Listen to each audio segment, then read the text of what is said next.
ఐఐటీలో triple ఐటీలో BTech చేయాలనేది మీ డ్రీమా? అయితే ఇది ఇండియాలో ఒకే ఒక యూనివర్సిటీ వల్ల సాధ్యం. అదే జేకే లక్ష్మీపతి యూనివర్సిటీ. ఇప్పుడే సంప్రదించండి.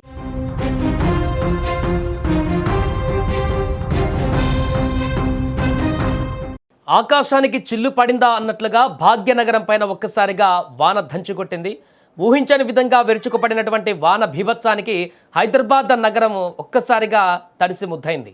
పగలు నార్మల్గా ఉన్నటువంటి వాతావరణం రాత్రయ్యేసరికి ఒక్కసారిగా మారిపోయింది.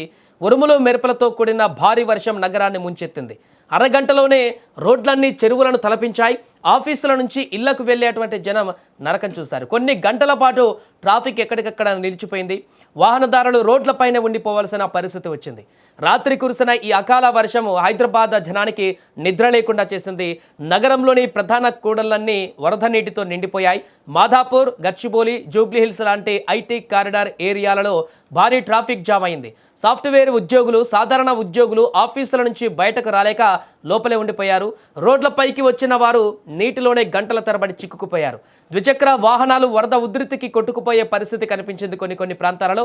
మరికొన్ని చోట్ల ఇంజన్లలోకి నీరు కూడా చేరింది. ఎక్కడికక్కడ వాహనాలు ఆగిపోయాయి. దీనివల్ల ట్రాఫిక్ సమస్య మరింత ఎక్కువైంది. అటు కుక్కటపల్లి, నిజాంపేట్, అమీర్పేట్ ప్రాంతాలలో కూడా ఇదే పరిస్థితి కనిపించింది. డ్రైనేజీలు పొంగి పొర్లడంతో నరకం కళ్ళ ముందు కనిపించింది. లోతట్టు ప్రాంతాల ప్రజలు పరిస్థితి వర్ణనాతీతంగా మారింది. బస్తీలలో వరద నీరు చేరింది. రాత్రంతా ప్రజలు నీటిని బయటకు తోడేందుకు పరిమితమయ్యారు.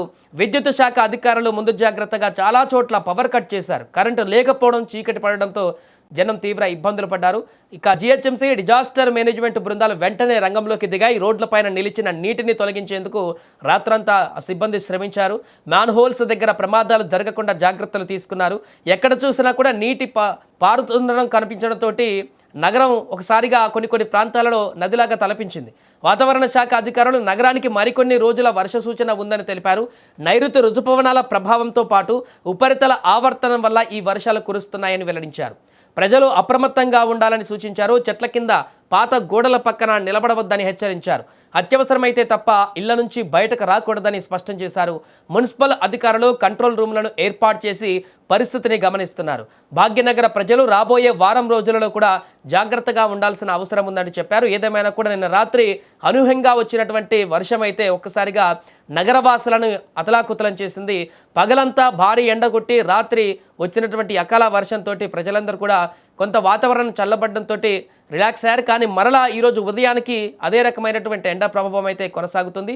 మళ్ళీ ఏ క్షణమైనా కూడా వర్షం వచ్చేటువంటి అవకాశం కూడా ఉందంటూ అధికారులు చెప్తున్నారు.